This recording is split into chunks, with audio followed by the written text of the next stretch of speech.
Welcome to another inertial call. Yeah, I'm sitting around trying to figure out, like, I tell you the truth, I've been, years and years now, is the idea has been an experiential being.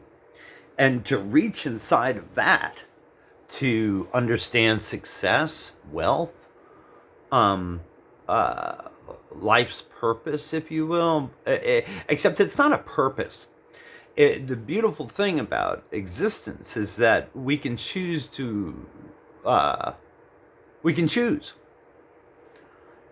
which is something new to the pagan. When I was a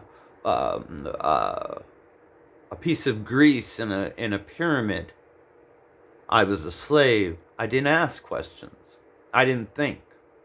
I couldn't realize my own hand for being it unless what? Or we all realized ourselves so much.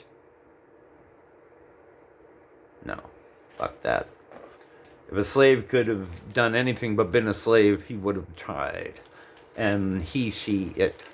See, this is the idea of energy, or the meaning of experiential being. I had a fight with my brother, and it was one of those. I fought with him all the time anyway, right? But it became I wasn't really good at having my own friends. So I was a little brother. Nobody wanted around, you know. But yet, I would go everywhere with him, right? He'd bring me along just to berate me for a couple hours or whatever, We played Dungeons and Dragons, and we grew up talking about with his friends, talking about philosophy around a lot. The meaning of God and so on and so forth. And I was probably the only one among them who actually had gone to church on my own. I went to check it out. I was like, you must be kidding. I get out of the house on Sunday mornings. I'm down. Let's do this. I sang in the chorus and blah, blah, blah, blah. I only lasted like maybe 4 months, and then it was done, And of course, like when I was in LA, I started thinking about American sect Buddhism. But and LA is actually where I learned about meditation, or I learned what I know about meditation.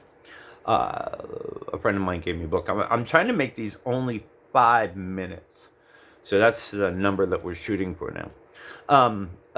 So I learned metaphysics, or what I call metaphysics. I learned about diaphragmal breathing, except I just learned about it was from meditation, and it was handed to me from another person. I don't know if his name was D, and never D. That was it. He was a guitarist and other things, I guess. He told me he was many things, but he was also a waiter at this restaurant that I was a busboy at. And somehow we got talking. Long story short, he gave me a book by Jane Roberts. It was written in the 70s. And it's called Seth. Because of not having my teeth. No, I can't make S's. So it was called Seth Speaks. And in the first chapter, he teaches you how to meditate, or he teaches you to lay on your back in your bed and put music on that's really nice and easy, and just feel your diaphragm, play with your diaphragm. But this is how you identify your diaphragm. Just try to stop breathing. See how long you can hold your breath. But you're not really holding your breath. You're holding back your diaphragm. So if you want to hold your breath longer, you concentrate in your diaphragm. And that panic feeling of you're about to die. So these are only going to be 5 minutes, and I didn't even pick up the guitar. But that's what the inertial call is here to tell you. That's it. And it's now seeing that connection to metaphysics that and thinking about it that creates the existential writer.